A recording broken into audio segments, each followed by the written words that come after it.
네, 안녕하세요. 경제가 쉬워지는 방송 하이엠입니다. 5월 11일 목요일입니다. 정규 방송이고요. 원래 수요일에 했어야지 되는데 어제 인플레이션 미국의 소비자 물가 발표가 있어서 그거 보고서 오늘 같이 좀 보려고 합니다. 인플레이션에 대한 약간의 안도 랠리를 우리가 어제 이제 봤습니다. 그런데 약간 좀 과도한 기대라고 봅니다. 인플레이션이 좀 낮아지니까 연준 피벗에 대한 기대가 지금 이제 강하게 또 들어오고 있습니다. 연준 피벗이라는 게 결국 연준이 금리 인상을 멈추고 곧 금리를 인하할 것이야, 이런 기대들이 지금 이제 작동을 하고 있습니다. 섣부르다, 과도한 기대다, 이런 관점입니다. 일단 그 코어 인플레이션이 굉장히 스티키합니다. 끈적끈적하다 그런 얘기인데 빨리 안 내려간다는 거죠. 그리고 우리가 이번에 내려갔지만 4.9%입니다. 그게 낮은 수준인가요? 연준이 타겟하고 있는 2.5%에 비하면 아직 한참 더 내려가야 됩니다. 그래서 인플레이션이 낮다 이렇게 보기 절대 어려운, 절대적으로 높은 수치이고요. 따라서 연준이 지금 금리를 내릴 것이다, 인하할 것이다, 하반기에 내릴 것이다 라는 연준 피벗은 좀 과도한 기대다. 그리고 그걸 베이스로 해서 주식이라든가 부동산이라든가 다산 시장이 올라간다 그러면은 조금은 섣부른 랠리다, 이런 관점을 좀 보고 있습니다. 다만 이제 한국하고 미국하고 인플레이션에 대한 스토리가 조금 다릅니다. 그래서 미국은 일자리와 임금이 인플레이션에 굉장히 중요한 영향을 많이 미치고요. 한국은 수입 물가, 특히 원유라든가 에너지 가격들이 인플레이션의 주요한 원인들이 되고 있습니다. 지금까지 이제 경제를 좀 분석을 이렇게 통계를 보면은요. 따라서 미국의 인플레이션이, 일자리가 지금 타이트하게 돌아가고 있고 고용도 굉장히 잘 되고 있는 상황이라서 인플레이션이 굉장히 빠르게 내려간다, 이런 기대는 하지 않습니다. 다만 한국은 조금 다르죠. 수입 물가가 내려가고 에너지 가격, 원유 가격이 내려가면은 한국은 물가가 빨리 내려갑니다. 그래서 한국이 물가에 있어서는 조금 더 미국보다 자유로울 것이다, 그렇게 보고 있고요. 그래서 한국의 기준금리가 미국의 기준금리보다 지금 훨씬 낮은 상황이죠. 자연스러운 상황이다, 그렇게 보고 있습니다. 그걸로 인해서 자본 유출이 발생한다, 이렇게 가정하지 않습니다. 인플레이션 상황이 다르기 때문에 금리 상황도 다른 거고요. 금리 상황이 다른 것에 맞춰가지고 자본시장이 돌아가고 있다, 이렇게 보면 되겠습니다. 그래서 한국 금리와 미국의 금리 차가 너무 커져서 한국은 금리가 낮고 미국은 금리가 높아서 주식이라든가 채권이 미국 시장으로 쏠릴 것이다, 이런 가정은 굉장히 과격한 가정이다, 이렇게 보면 되겠습니다. 지표들 먼저 보면서 좀 체크를 해보겠습니다. 인플레이션, 지난 4월 인플레이션 4.9% 나왔습니다. 시장 예상하고 부합했고요. 작년 6월달이 9.1%로 최고점이었어요. 여기서 피크아웃 해가지고 4.9%까지 내려왔습니다. 내려오죠? 우하향합니다. 올해의 우리의 매크로에 대한 가장 중요한 기본 가정이 뭡니까? 금리 버블은 터진다, 즉 인플레 버블은 터진다 입니다.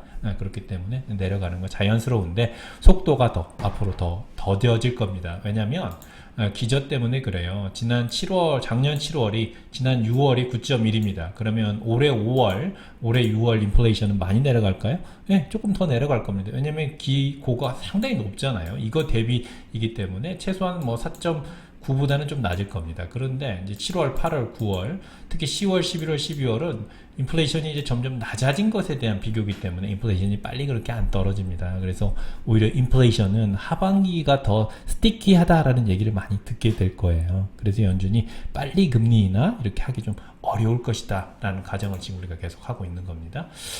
기저효과에 대해서 얘기를 했고요. 또 다른 이제 두 번째 포인트는 연준의 피벗을 너무 섣부르게 기대하지 말자고 하는 두 번째 포인트는 코어 인플레이션입니다. 코어 인플레이션은 5.5예요.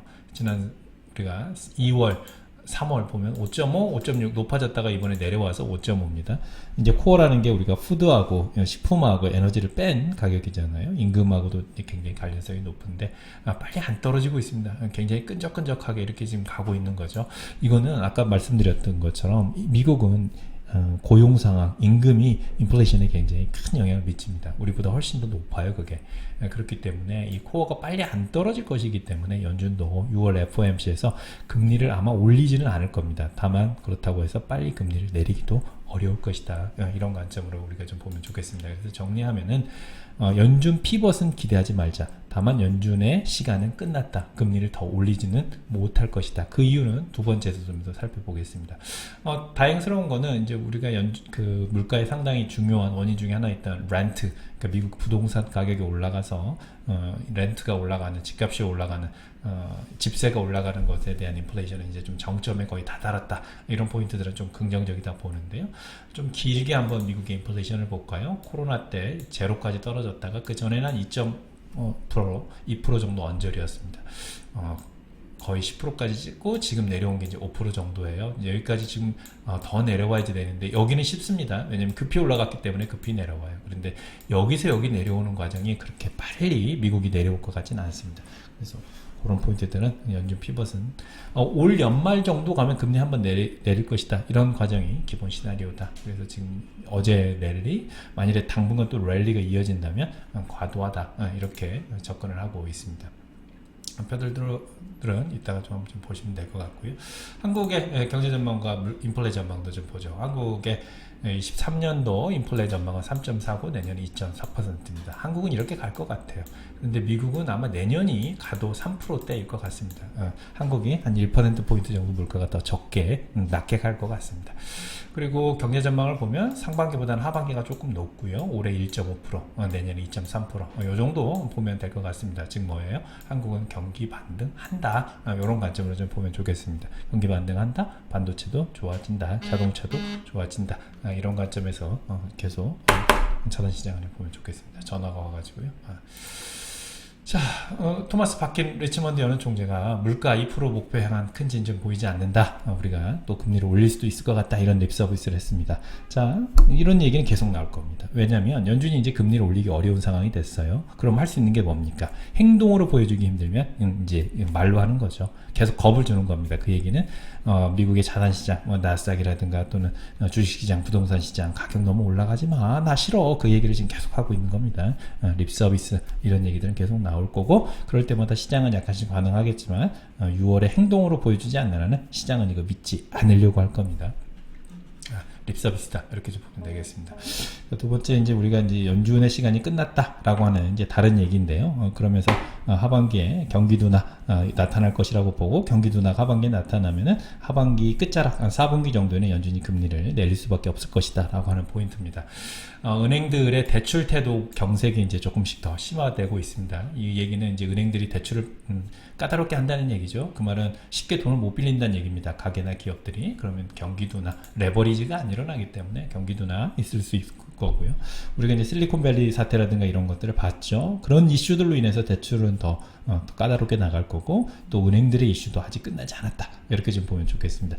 그렇기 때문에 금리는 낮아지는데 그렇기 때문에 러셀 2000이라든가 S&P보다 금리는 낮아지기 때문에 나스닥은 이게 더 디커플링해서 잘 가는 그런 상황들도 여기서 좀 볼 수 있을 것 같습니다.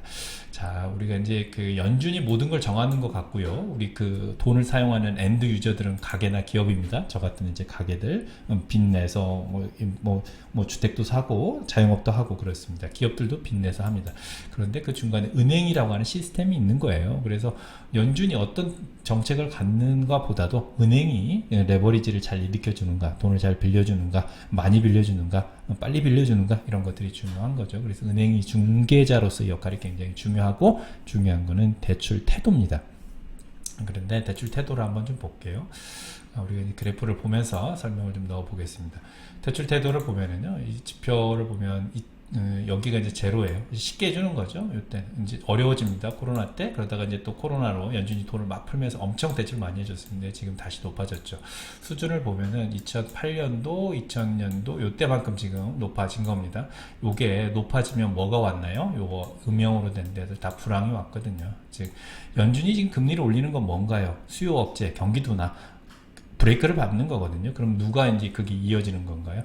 은행 시스템으로 이어지는 거고 대출 빨리 잘 안 해주고 많이도 안 해주고 까다롭게 이제 보기 시작하는 겁니다. 이제 대출 태도라는 게 각 은행들이 이제 제출해주는 그 사람들에 대한 서베이를 통해서 하는 거거든요. 그래서 이것도 소프트 인덱스입니다. 그래서 보면은 실제를 잘 반영을 합니다. 그래서 지금도 꽤 높아지고 있는 상황이다. 이렇게 좀 보면 되겠습니다.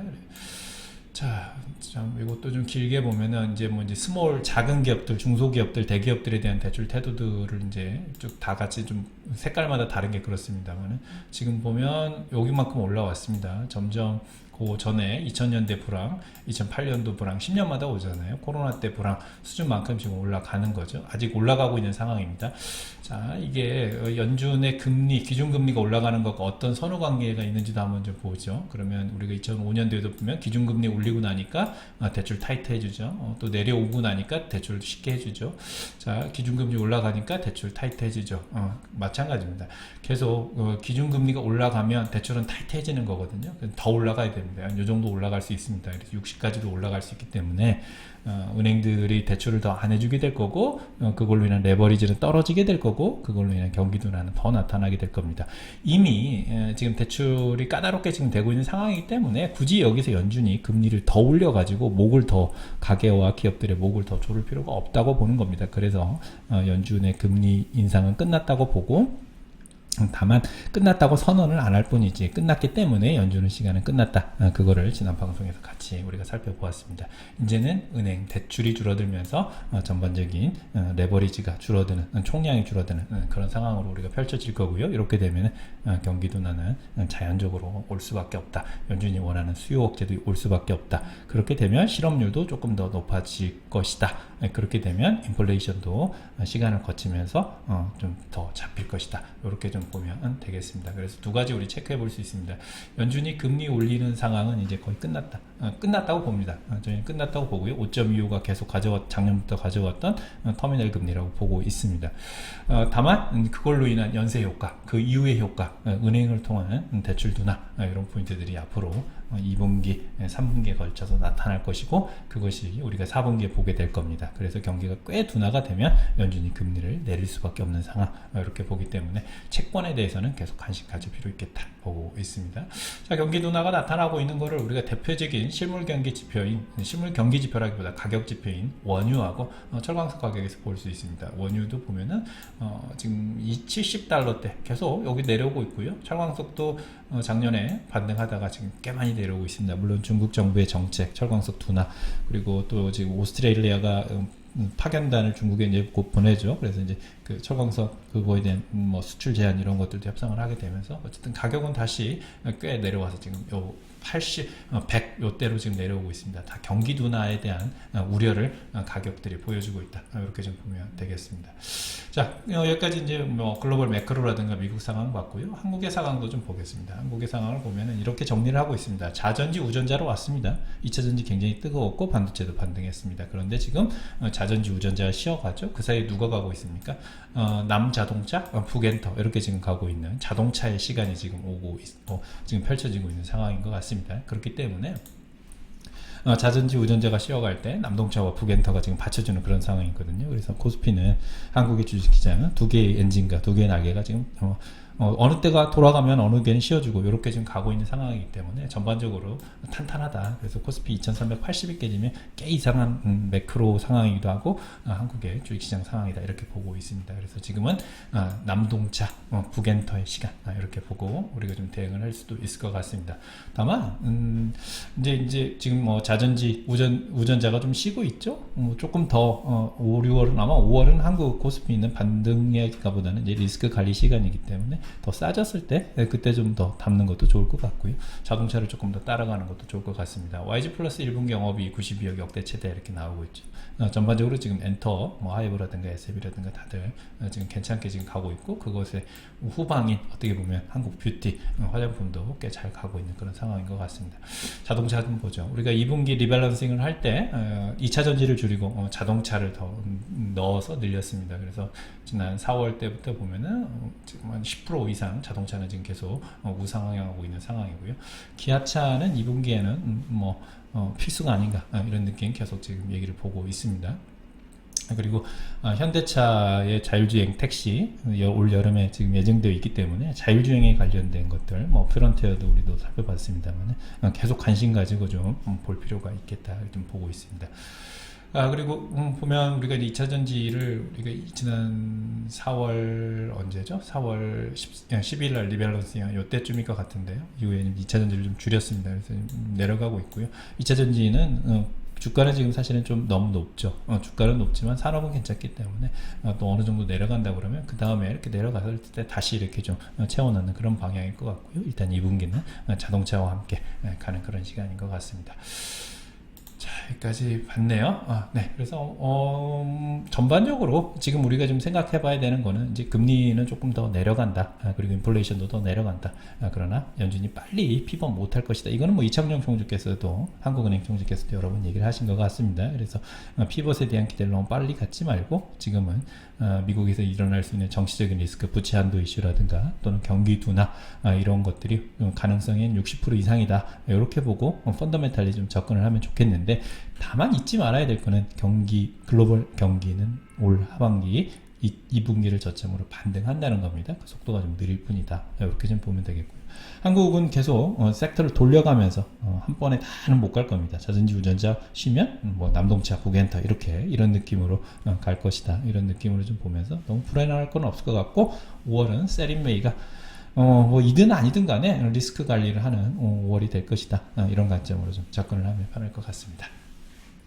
네, 여기까지 경제가 쉬워지는 방송 하이엠이었습니다. 좀 쉽게 글로벌 매크로 전반적인 우리의 경제 상황 사이클들을 좀 보고 요약해서 좀 보려고 합니다.